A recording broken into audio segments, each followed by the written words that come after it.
All right. Hello, welcome back to the channel. Today I'm just going to resume our talks on media and medium, specifically social media, but last time we began to read a audiobook or work in tandem with an audiobook. So I have here the 4 arguments for the elimination of television. And yes, that's a bit extreme, but it's to illustrate the extreme problem of it all. And no, it's not a realistic solution. No, clearly he wasn't expecting anyone to do that because, as where we left off was describing in the book, it's to say that it became its own runaway problem. TV began in human hands for human purposes, and then it ran away and became its own production for its own purposes, leaving humans behind, you could say. So that's about where we left off in this book, and that's exactly what he's talking about. And he was talking about specifically when TV hit the public sphere as a means to promote and catalyze change. So, think of marketing and filming protests and fights for equal rights and those sorts of things. So that's where we left off in this book. And our Mr. Jerry Mander, who wrote it here, is describing his time in the advertising world, being a sellout and a hack, then feeling hollow and empty, and then realizing he could use TV for good, and then finally realizing that TV is a monster and people are cooked, as the children say. So here we go. A number of senators and congressmen publicly gave the ads credit for determining the outcome of several issues, and in The New Advertising, Robert Glatzer went so far as to credit them with starting the whole ecology boom. Weinstein told us that the Journal was interested in the way we had developed this technique. However, when the story appeared on the front page, we learned he was a cagier reporter than we'd realized. While praising our work, he went to considerable lengths to reveal our misgivings about our conflicting roles. He cited my own anxiety at doing ads for an auto account, British Leyland Motors, Rover, Land Rover, and Triumph, at a time that I was making speeches that said automobiles were at the heart of so many problems.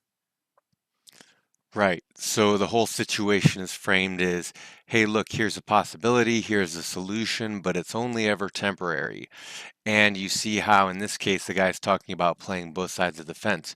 Over here, he's advertising to these people, hey, go green, feel good about it, save the world. And over here, he's advertising for some of the biggest auto manufacturers in the world.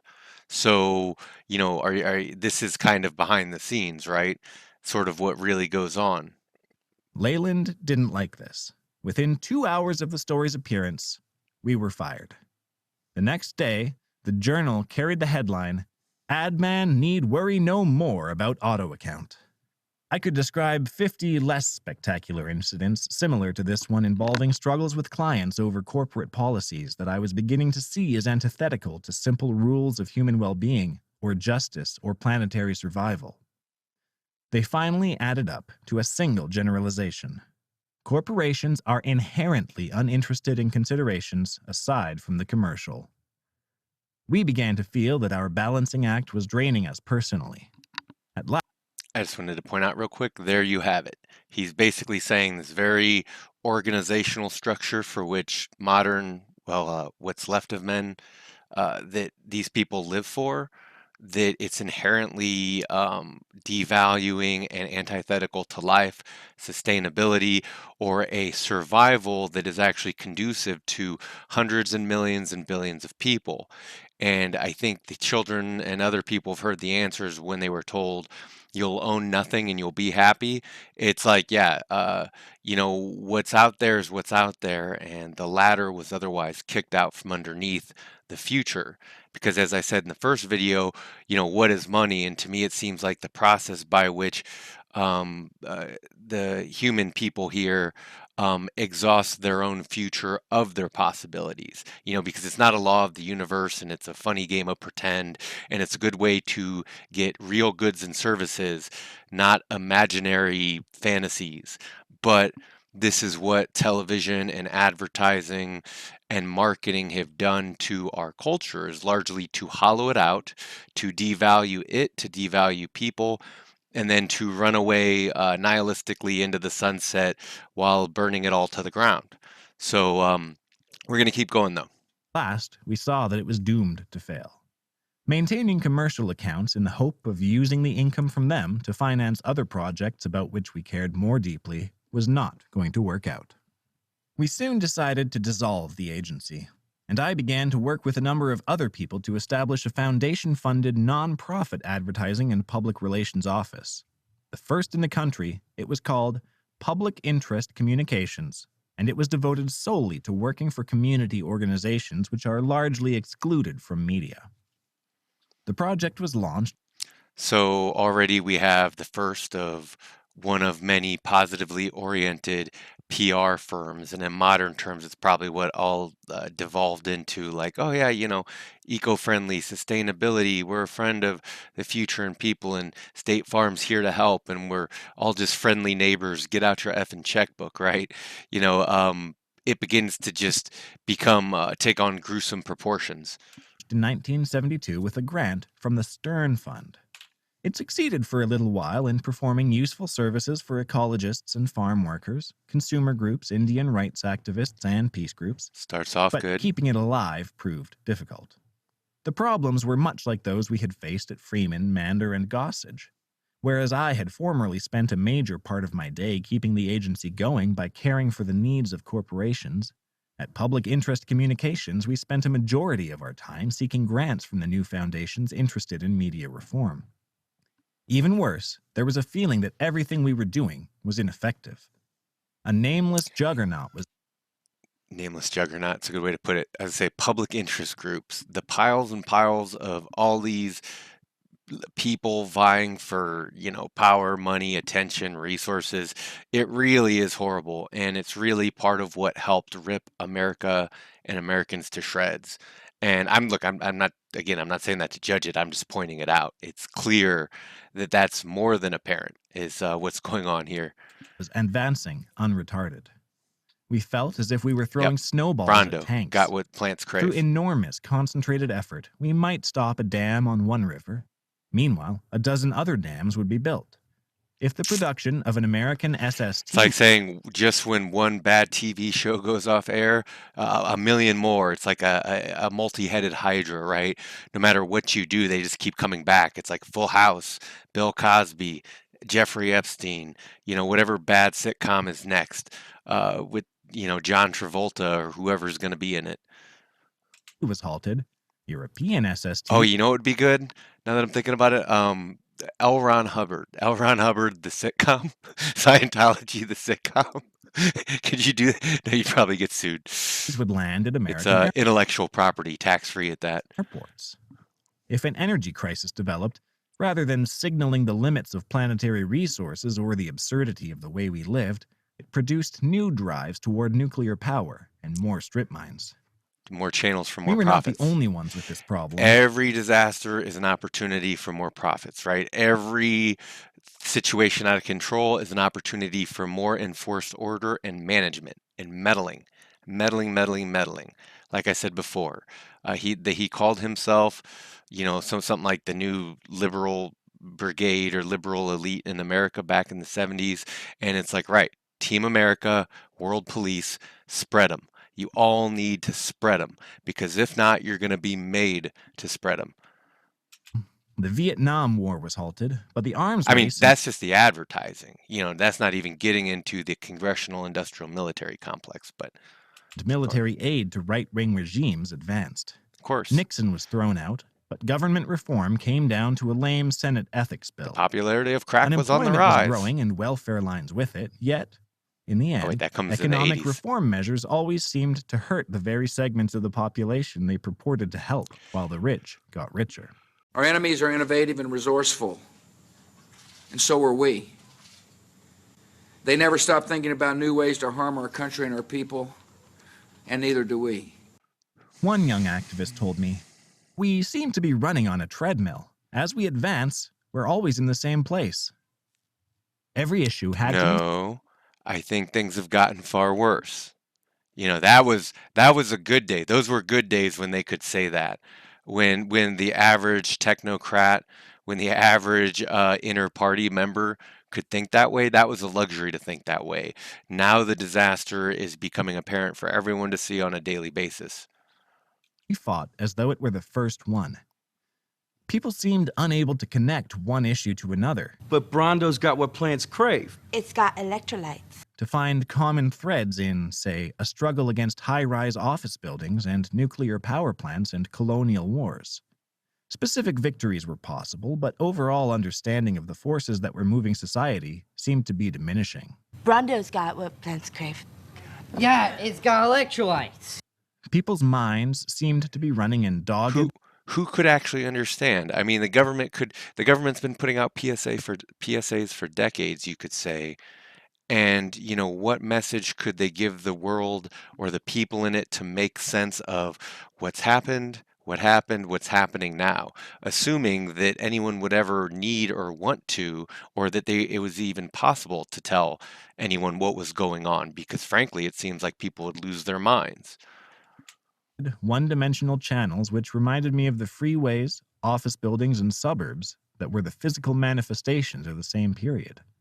Could one be affecting the other? Could life within these new forms of physical confinement produce mental confinement? For the Yes. first time, I began to think this might be possible. We were told we had the highest literacy rate in the history of the world and the best informed population, and yet the information seemed to be less well processed. This is Bill Cosby. Now that everybody has told you about the dangers of doing drugs, I'd like to tell you about some of the benefits. As mass media grew until it too became a kind of environment, I began to think that it might not really be contributing to any pool of useful knowledge. I was confused by this emerging perception. He's absolutely right. Most of the American media is garbage. It's garbage, and most of this garbage is further garbage to sell more garbage, to be filled with ad spots to sell that garbage. And at first took a traditional view of what needed to be done.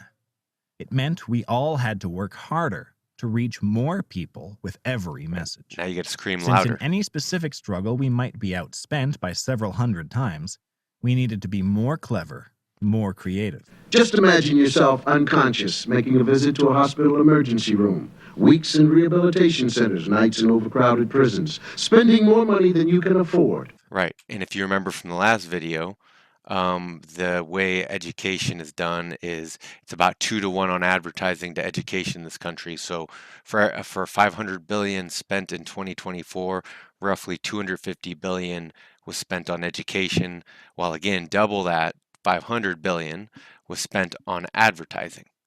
Ruining your health, hurting your parents, losing your loved ones, and most of all, destroying yourself.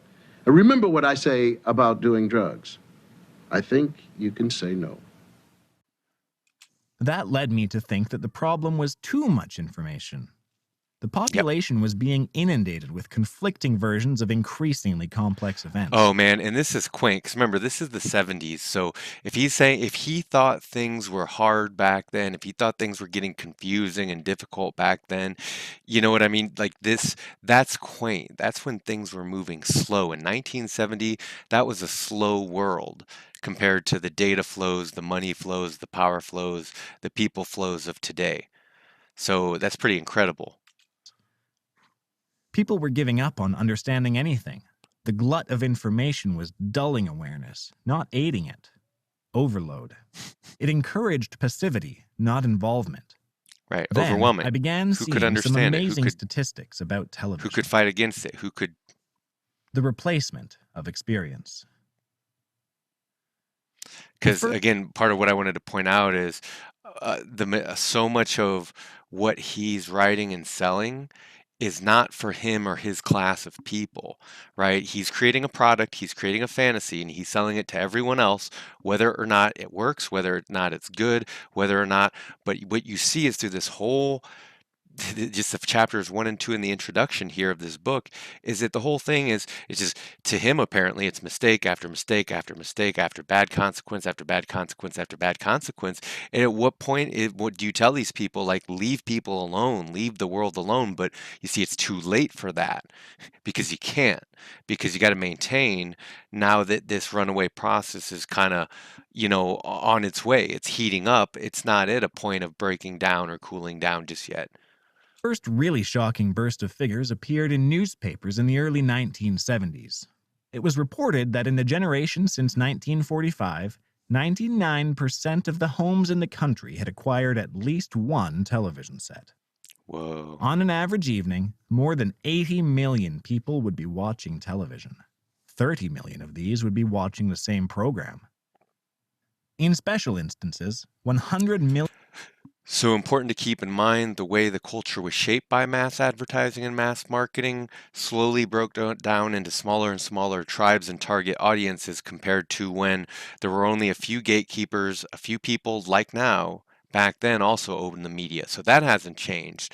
But the difference was they just had all the power and control, and people really had no choice because there were 3 channels, a few things going on at any given time. And then as we received more channels, cable TV, and eventually internet, it just blew up with endless potential of pseudo experience for which television winds up being, a nihilistic dead end in some sense, because to quote again American thinker Terence McKenna, the way he saw it was that if you had a drug that would knock people out for on an average 6 to 8 hours a day, like television did, like internet does now, if you had a drug that potent, you would have governments fighting against having this stuff in their country because it would just be too destructive.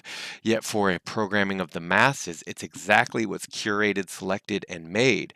So again, this guy, and he's a different class than the people, the dummies who are buying the fantasies, the low class people who think they'll ever have a say or a vote here, or any property here. All these things, like, this is just, you can see that in the 70s, you can see how they started this snowball. You can see how the corporation, the state, advertisers, how a lot of greedy and incompetent people just ran away with the plot.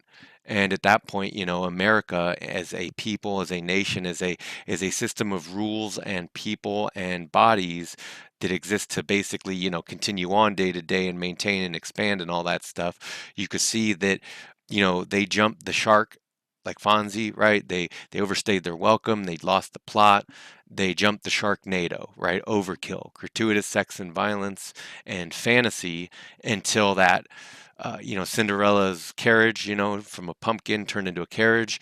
Now, basically, for, you can see for the American world that carriage is turning back into a pumpkin because the clock just struck midnight. So let's keep going for a bit longer, at least. Million people would be watching the same program at the same time. The average household had the set going more than like shooting fish in a barrel, right? 80 million people, and you can just put your message out there. You can just shove whatever you want in their face. You can just program them like whatever, whether it's radium water, whether it's, see, I don't mean to rant here, but I'm just saying there's so many things that went up on the market that are toxic or just plain bad. 6 hours a day.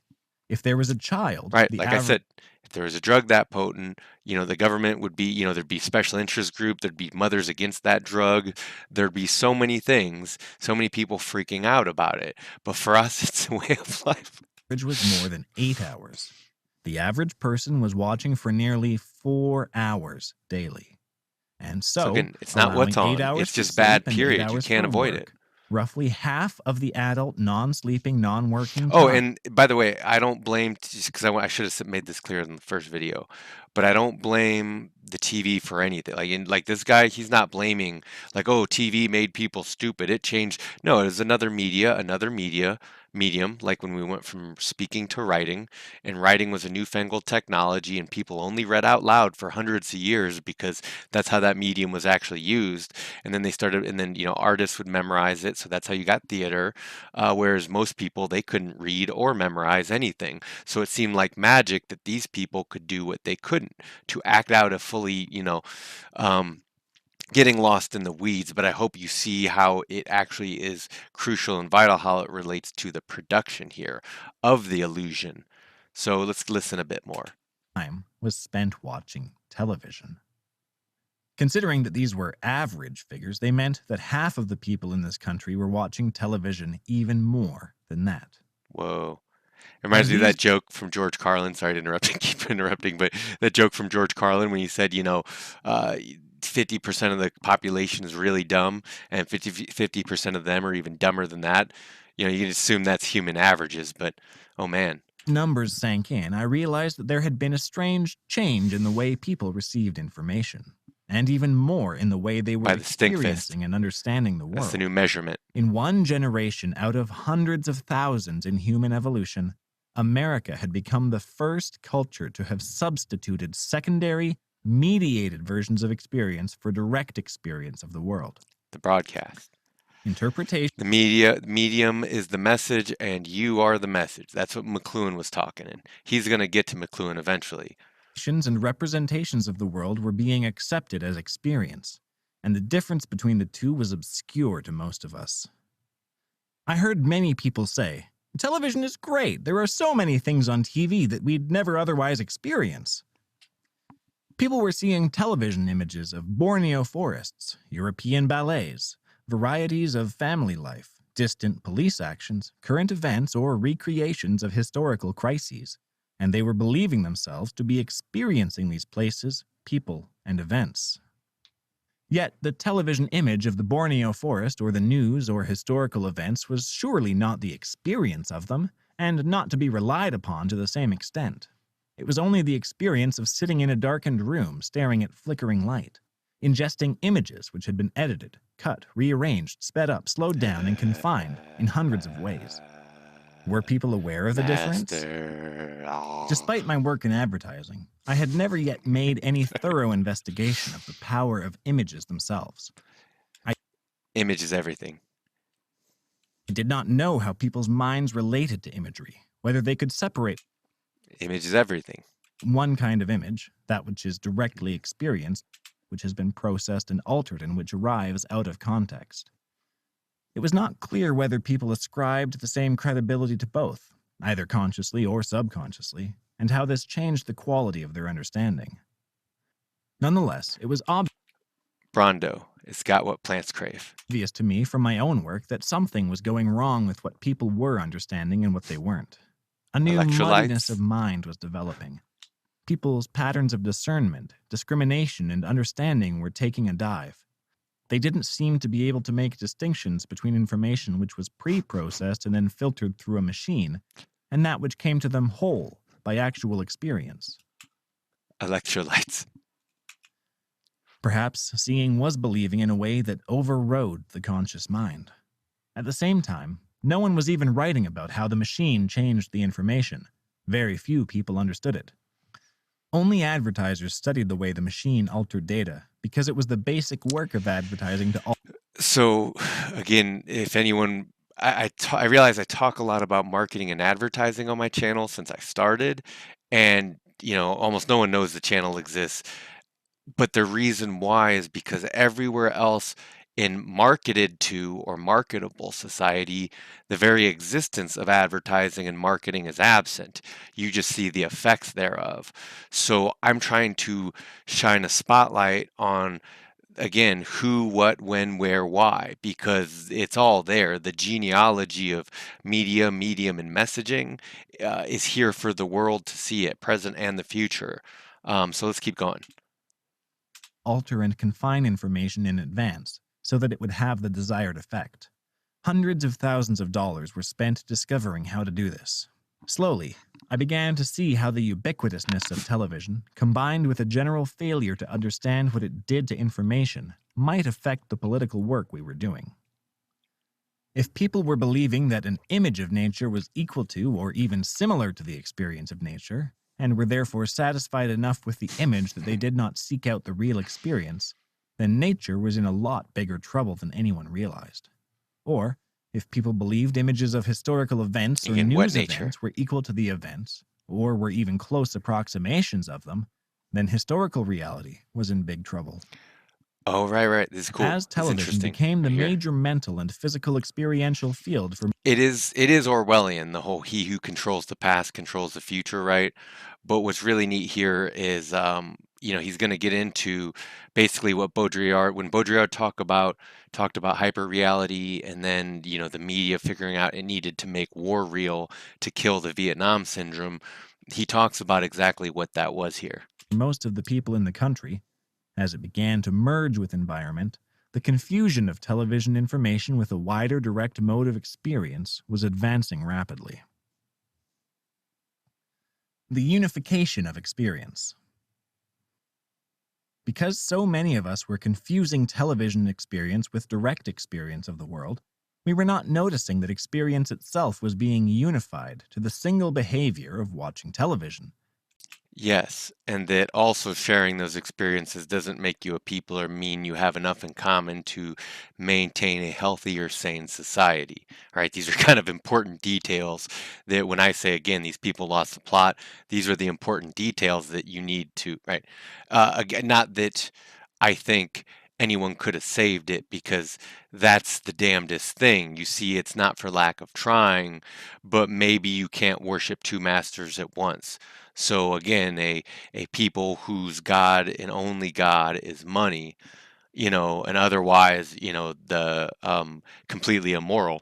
That's just what Switching it from goes. channel to channel, believing that a sports program was a significantly different experience from a police program or news of an African war, all 80 million viewers were sitting separately in dark rooms engaged in exactly the same activity at the same time, watching television. You're not alone. It was as if the whole nation had gathered at a gigantic three-ring circus. Those who watched the bicycle act believed their experience was different from that of those who watched the gorillas or the flame eater. But everyone was at the circus. Worse, as we all watched from our separate living rooms, it was as if we sat in isolation booths, unable to exchange any responses about what we were all going through together. Social media fixed that. And I think what we found out is that we all hate each other. Clearly, we hate each other a lot and for good reasons. And there's no reason hate should be any less powerful than love. And as, O'Brien points out in 1984, there's no reason a society can't be kept together by hate as much as love. So let's keep going. Everybody was engaged in the same act at the same time. Isolation, fear, right, but brings we were us doing together. It alone. What a bizarre situation. It was suddenly possible for an entire nation of 200 million people to be spoken to as individuals, one-to-one. The television set Talk to about the mind person control. or family, all at once. Fungineering I the was human chilled brain. at the thought, realizing that Yeah. these conditions of television... See, I'm glad this guy's recognizing that this makes like the Third Reich's kind of broadcasting and programming seem quaint compared to, again, programming hundreds of millions and also billions in total. Confusion, unification, isolation, especially when combined with passivity and what I later learned of the effects of implanted imagery, were ideal preconditions for the imposition of autocracy. At that time, however, my own definitions of the nature like Aristotle of autocracy says, were confined. Democracies are fun while they last.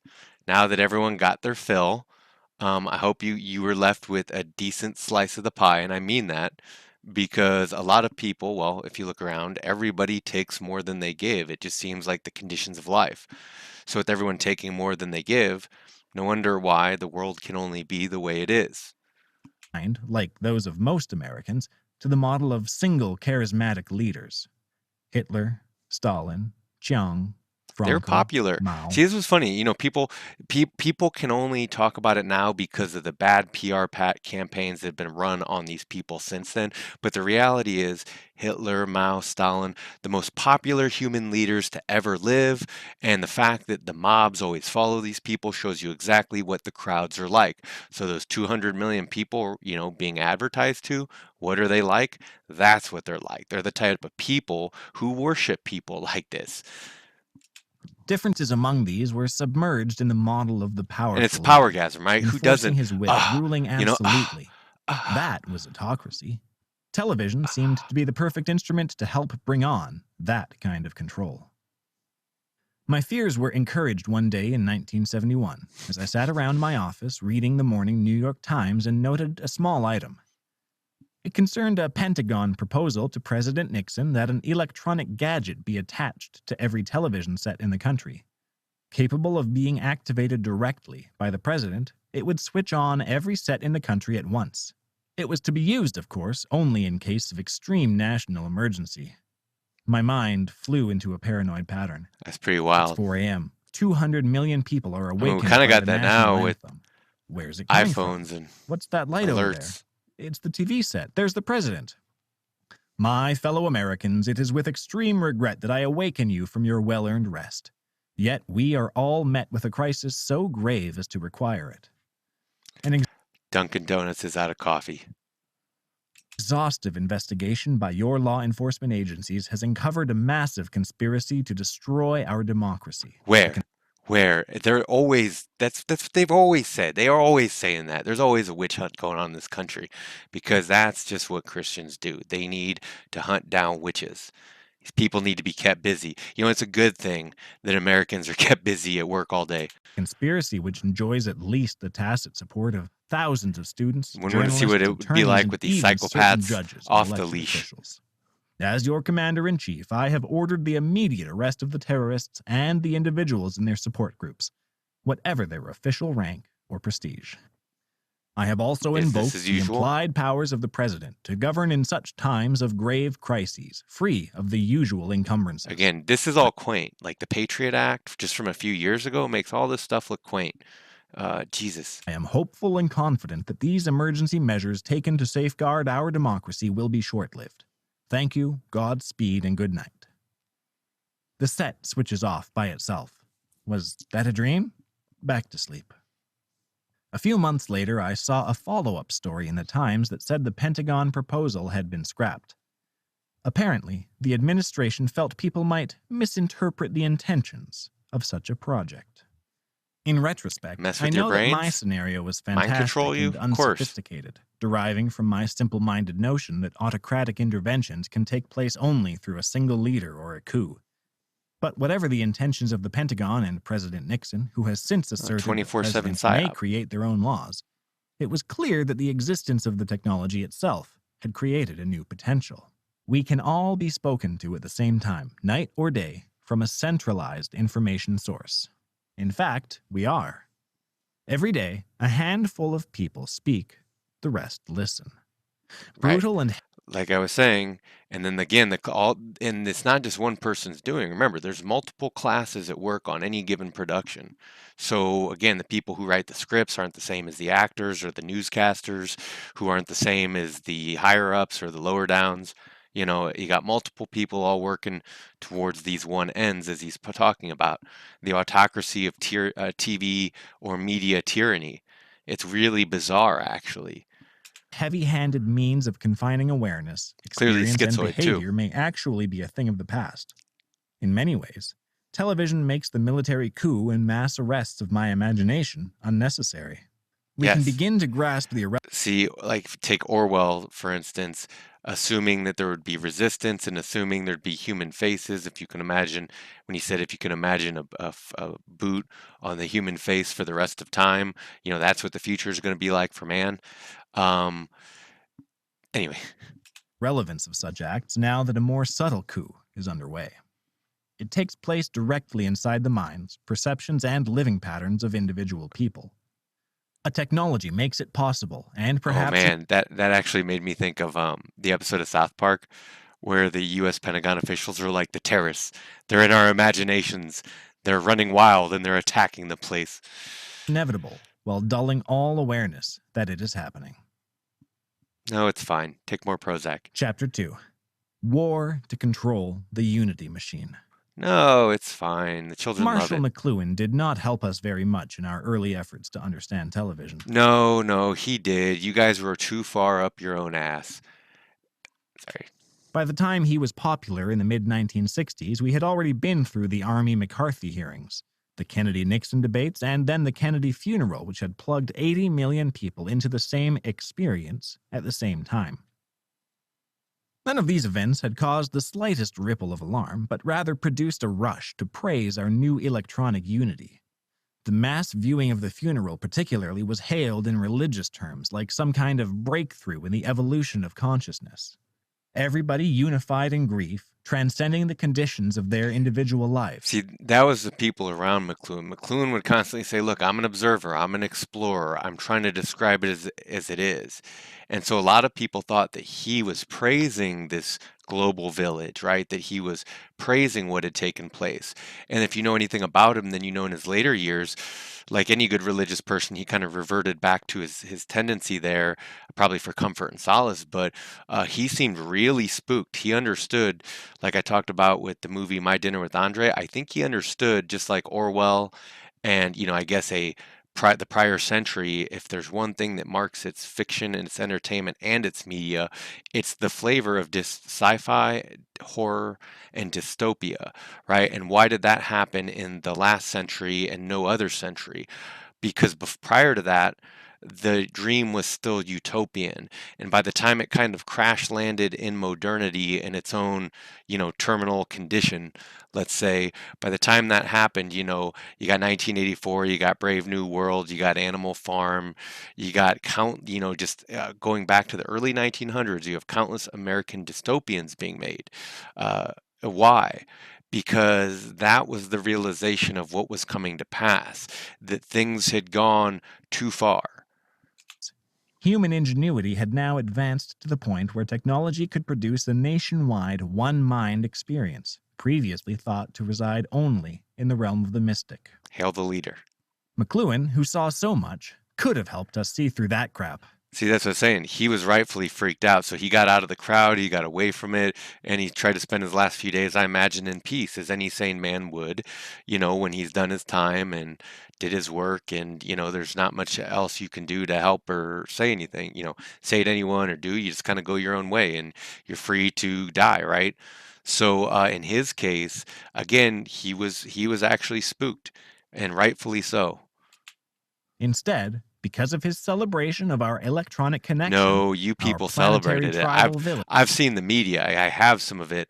He ran with it because, again, it's money, right? And he taught the people on Madison Avenue and in politics in Washington, D.C. They were actually really interested in his work. They actually, here's what I think. I think they took what they could from him and basically ejected him from the media. And that's why he kind of disappeared until maybe around the 80s, 90s. And I wouldn't mind bringing him to the fore again, even though there's a few philosophers and channels out there who do talk about him. It's not really current, even though it's prescient, because I know it was some Greek guy, I can't remember who recently wrote a book called Techno-Feudalism. It was Marshall McLuhan who coined the term techno-feudalism.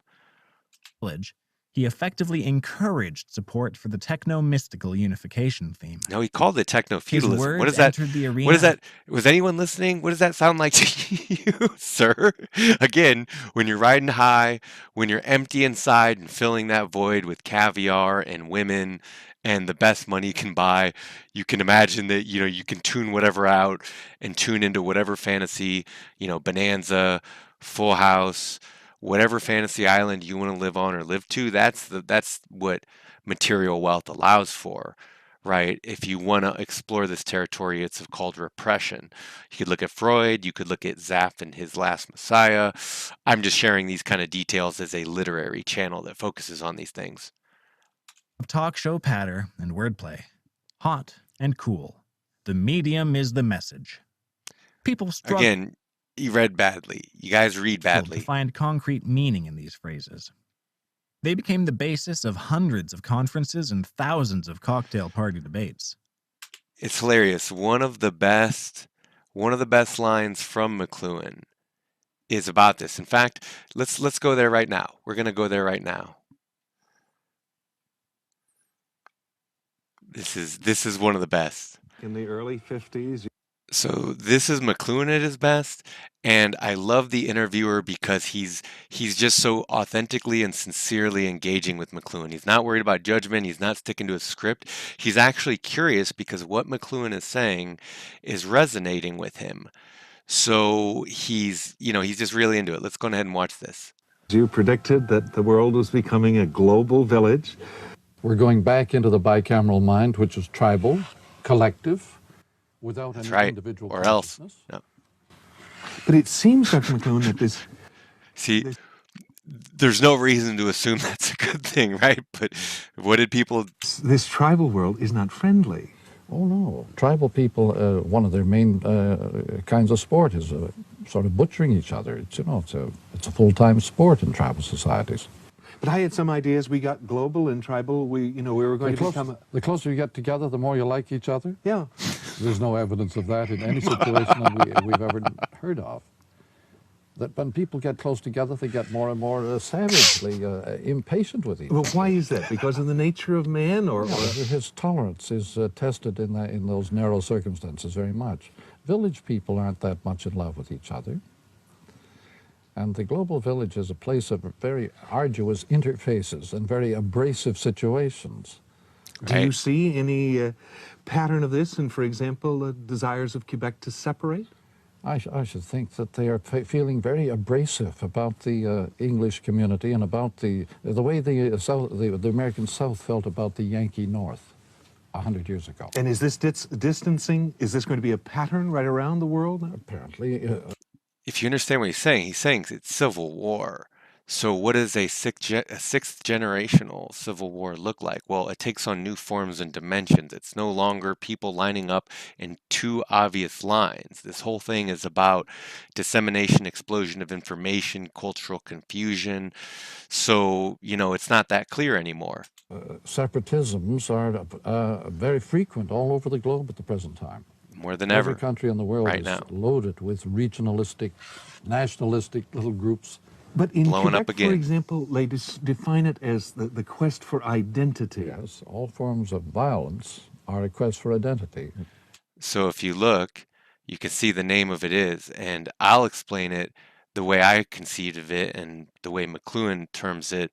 But the way I once thought of it is basically, if you look at human behavior, especially male behavior, it's that with the way when it comes to violence, it's either to make rank or to break rank. It's because you either agree with the command you're given or you disagree, right? And what's the command? It's the morality. It's the injunction of a people, of a society. So now you make sense of that in a tribal, frustrated, messed up village, let's say. When you live out on the frontier, you have no identity. You're a nobody. Therefore, you get very tough. You have to prove that you are somebody. Right. And so you become very violent.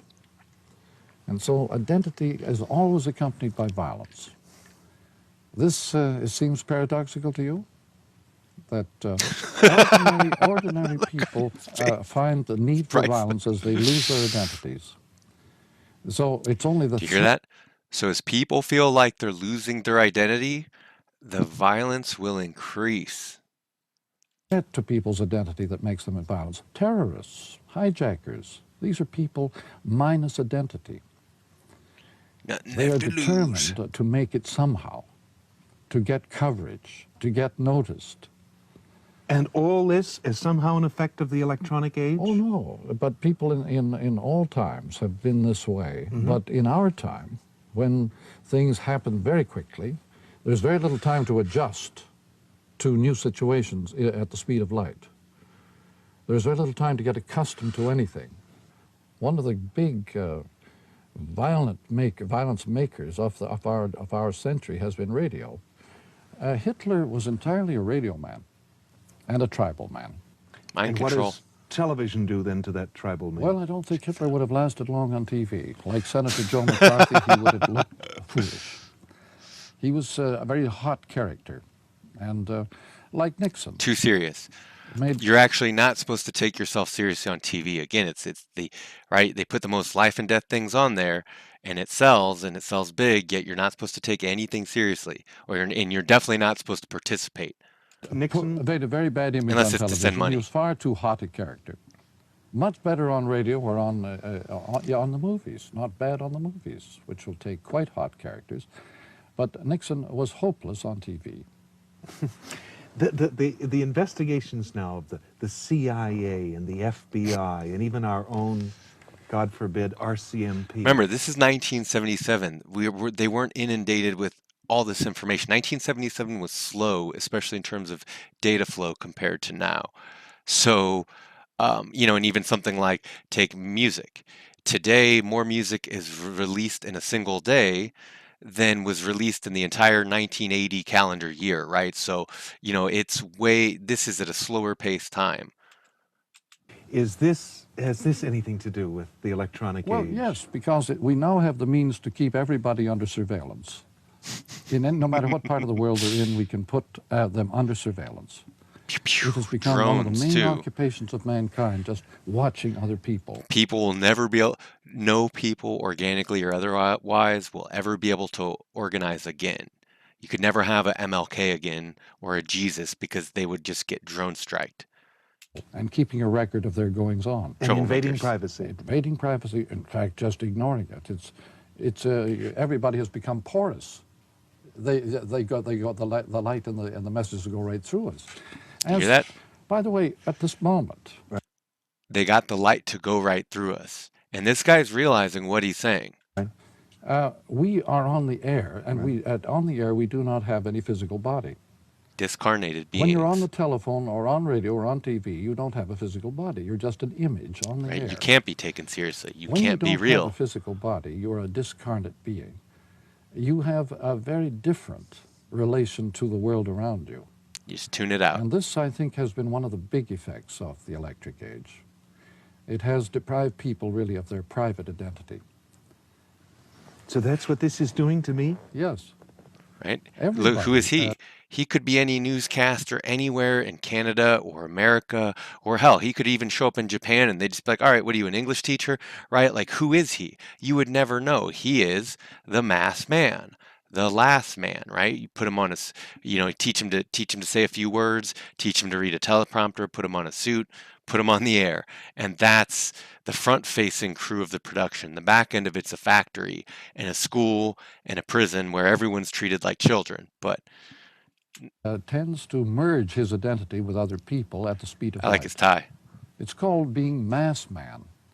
By the way, one of the big marks of the loss of identity is nostalgia. Mass man. And so revivals on all hands in every phase of life today. Revivals of clothing, of dances, of music, of shows. Now, we've been doing this for decades, and if any young people stumble along here, I know you have to hear that, and it probably has to resonate pretty strongly. Of everything. We live by the revival. It tells us who we are or were.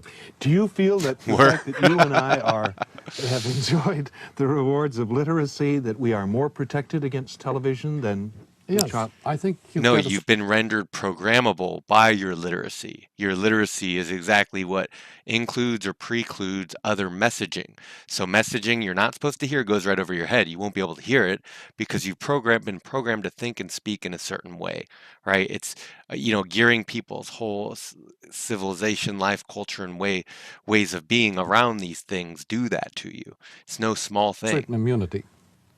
Just as you get a certain immunity from You have the luxury of being a fool, basically, is what he's saying, booze. to my mind. And I just mean in the sense that no one gets out alive, and no one's so smart that they didn't misconstrue something. Hence the need to understand in the first place. By literacy, the literate man can carry his liquor. The tribal man cannot.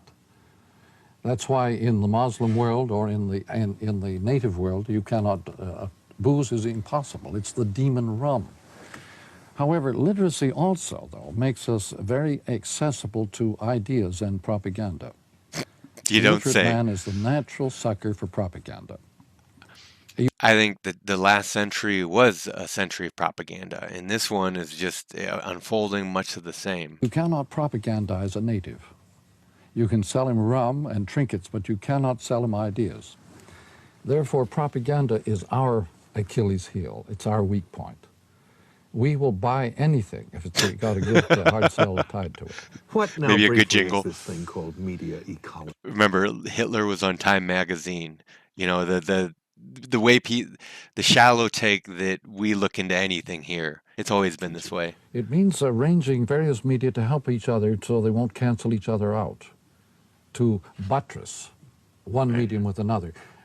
Right? That should have been internet and music, but then you had Napster and the music industry, right? Like it's all, he's talking about media being used to work in conjunction rather than fighting for the profits. But let's go on ahead with our book here for a little bit longer and we'll call it a night. Most people were satisfied that they understood something if they grasped that, because of television, we were now vibrating together to the same electronic No, drumbeat. you're not vibrating together. You're rubbing and grinding against each other, and people are aware of the score, at least to whatever degrees they think they grasp it. Joyful at everyone what looked knows like a what they new know, and right? positive unity, we failed to perceive, nor did McLuhan help us become conscious of 3 critical facts. 1. It was only one drum beat. 2. This drum could be played only by a handful of players. He did. 3. The identity of the players was determined by the technology itself. Right. McLuhan is not a person who presents his arguments in political terms, so perhaps he can be forgiven for failing to drop the other shoe, to tell us what should have been the most urgent meaning of the medium. Perhaps he was as dazzled as the rest of us mortals, suffering the same reaction to this new technology as the deer staring at the headlights of the oncoming properly terrified. car. Like the religious one-minders before him, he drew no distinctions between one sort of unification and another, leaving the rest of us to sort it out. But we didn't. At that moment, anyone interested in social, psychological, educational, or political processes should have dropped everything and begun an intensive study of the effect of this new phenomenon, which was capable of unifying everyone within a new, reconstructed experience. Mind control. Instead, all factions saw it opportunity. You ever see the inside of one of those Xenu churches where they have the service and they'll just say the same thing over and over as a form of conditioning, right? Just say yes, just say yes, just say yes. Touch your head, touch your head, touch your head. And you might think even now, you might think, but I mean, this could go on for minutes or hours where you're repeating the same thing. So if someone's watching television for minutes and hours, right? Hours actually, not minutes. How do you think that programming works? Well, it works really well, which is why we spend double to one.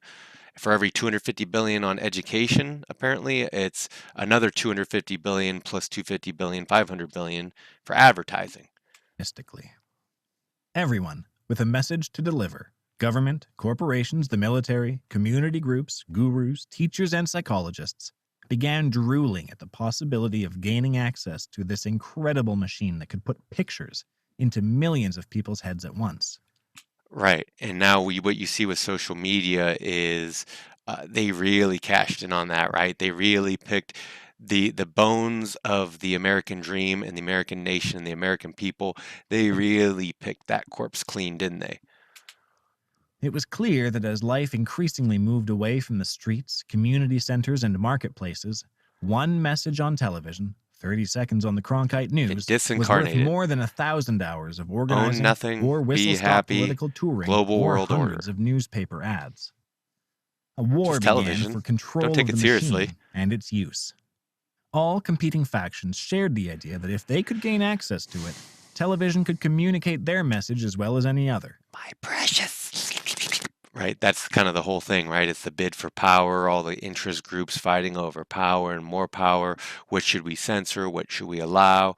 But I think this is a good place to stop because then we know where to start next time, right? We're just getting to this point where society becomes a free-for-all consumer orgy for everyone to sell their product, their religion, their bullshit, which isn't designed to help people or do anything for people. It's mainly there just to take their money.